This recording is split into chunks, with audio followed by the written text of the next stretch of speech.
Hello दोस्तों, cancer के patient में अक्सर ये समस्या आती है कि एक बार कैंसर ठीक हो जाने के बाद भी वापस पलट के आ सकता है। और अक्सर जब भी कैंसर वापस पलट के आता है तो कई बार डायग्नोसिस मिस हो जाती है और एक बार पहले जो पेशेंट कैंसर से ठीक हो चुका है, उस समस्या से बाहर निकल चुका है, कैंसर जब वापस पलट के आता है तो जान लेके जाता है।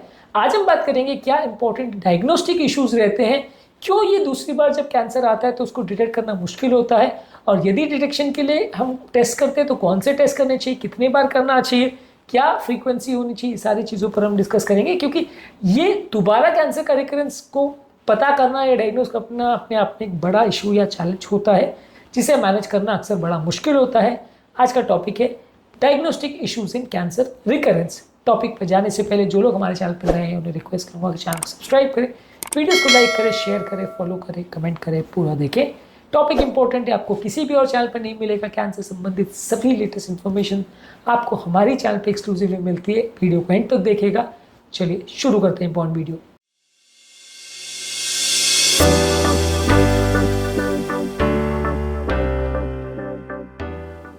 सबसे पहले प्रॉब्लम्स क्या क्या आती है ये रिकरेंस को डायग्नोज करने में। एक तो ये कि जब भी रिकरेंस होता है तो सिम्टम्स कोई क्लियर कट नहीं होते। कैंसर जब होता है तो थोड़ा कमजोरी, थोड़ा वेट लॉस, थोड़ा दर्द होना, ज़्यादातर कोई क्लियर कट सिम्टम्स नहीं होते जिससे आपको एग्जैक्टली पता चल जाए कि हाँ ये दर्द हो रहा है।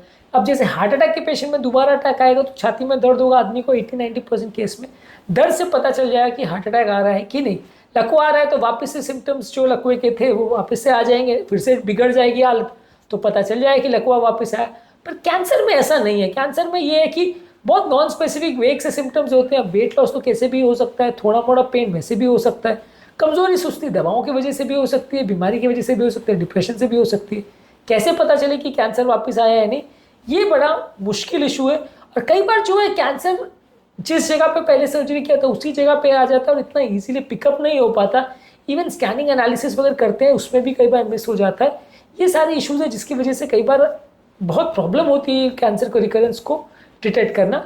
जब आप इमेजिंग मोडालिटीज़ करते हैं या सीटी स्कैन एमआरआई करते हैं तो कई बार कोई सूजन है या कोई इन्फेक्शन है या सर्जरी रिलेटेड चेंजेस भी कई बार आपको कंफ्यूज कर सकते हैं, जिसकी वजह से आप टेस्ट या सीटी एमआरआई करने के बाद भी आपको इन्फ्लेमेशन या सूजन को देख के लगने लगता है कि कैंसर वापस आ गया और आपको ऐसा घबरा जाते हो कि ट्रीटमेंट वापस स्टार्ट कर दो।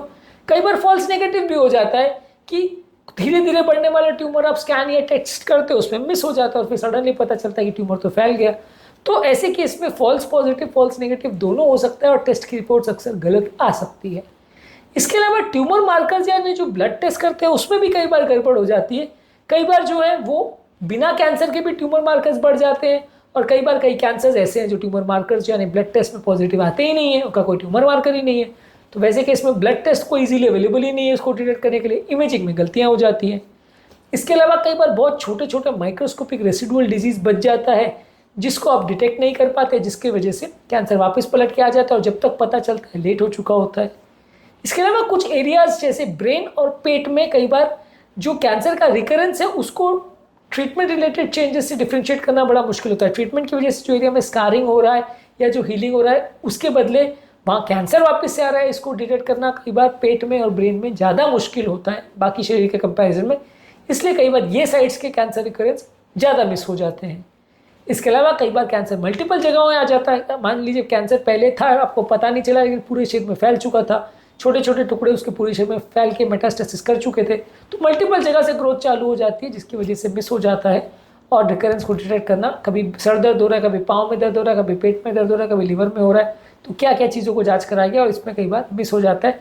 जब तक आपको पता चलता है तब तक बहुत लेट हो चुका होता है और कई बार तब तक ट्रीटमेंट चालू करने का भी कोई फ़ायदा नहीं होता है। तो ये इंपॉर्टेंट इश्यूज आते हैं जो कि प्रॉब्लम करते हैं, जिसकी वजह से ये कैंसर वापस आया है या नहीं इसको डिटेक्ट करना अक्सर टेढ़ी खीर बन जाता है। इसके अलावा कौन कौन से टेस्ट या कौन कौन से मेथड्स आप यूज़ कर सकते हो कैंसर का रिकरेंस डिटेक्ट करने के लिए। एक तो ये है कि ओवरऑल क्लिनिकल एग्जामिनेशन करिए देखने के लिए कि वो एरिया में कैंसर आया है नहीं, कि पर ज़्यादातर कैंसर बहुत डीप होते हैं तो आप सीधी आँख से देख के तो पहचान नहीं सकोगे। CT scan, ultrasound, MRI, PET scan, bone scan, ये सारी चीज़ों की आप ज़्यादा मदद लेते हो। ये सबसे अच्छे और वाइटल चीज़ें हैं पता करने के लिए कैंसर है कि नहीं। पर इसमें भी गलत रिपोर्ट आ सकती है और उनको बार बार करना भी बड़ा मुश्किल है। कितने बार करोगे? हर 3 महीने में, हर 6 महीने में सीटी स्कैन एमआरआई करना भी बड़ा मुश्किल है। और कई बार आप बार बार कराते हो, पिछली बार कराया था तो कुछ नहीं निकला, फिर अगली बार थोड़ा बहुत होता है, फिर कराते हो, 2-4 बार कराते हो तो आप बोर हो जाते हो, जो टेस्ट कराते हो उसका खर्चा भी लगता है, और रेडिएशन अगर CT स्कैन कर रहे हो तो उसका रेडिएशन भी होता है, तो साइड इफेक्ट्स भी होते हैं, जिससे भी दोबारा कैंसर होने का रिस्क बढ़ जाता है।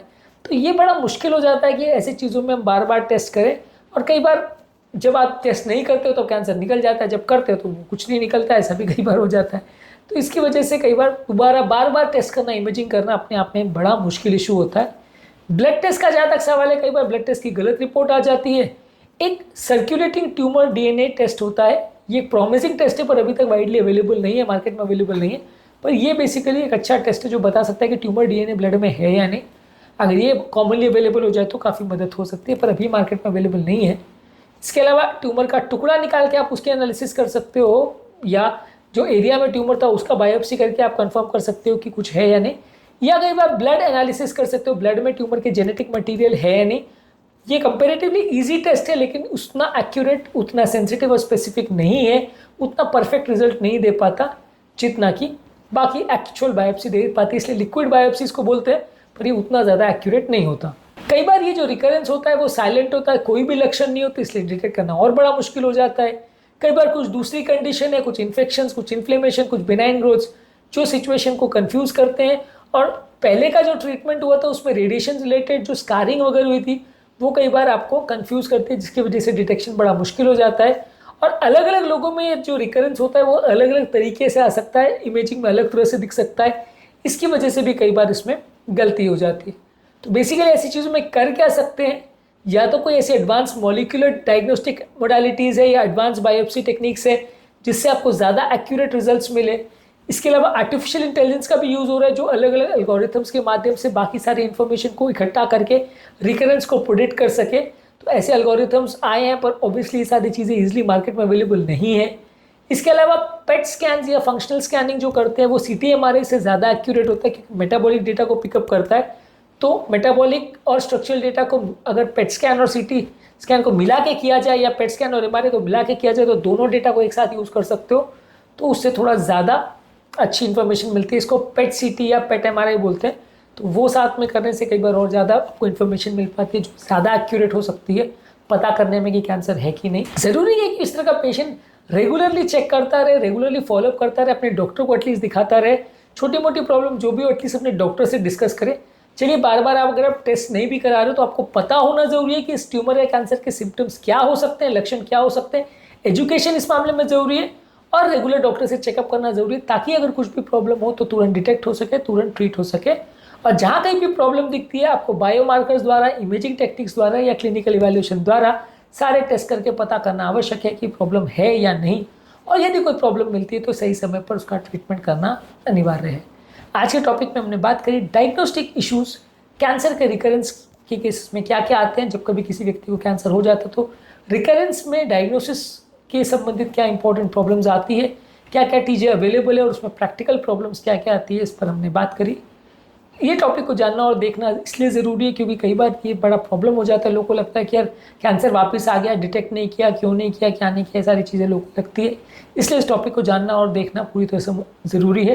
कैंसर रिकरेंस संबंधित क्या इश्यूज़ आते हैं, कैसे मैनेज करते हैं, कैसे प्रिवेंट करते हैं, इसको अलग अलग वीडियोज़ में हमने डिस्कस किया। इसको ज़रूर चेकआउट करें, इसके काफ़ी वीडियोज़ हमारे चैनल पर अवेलेबल है।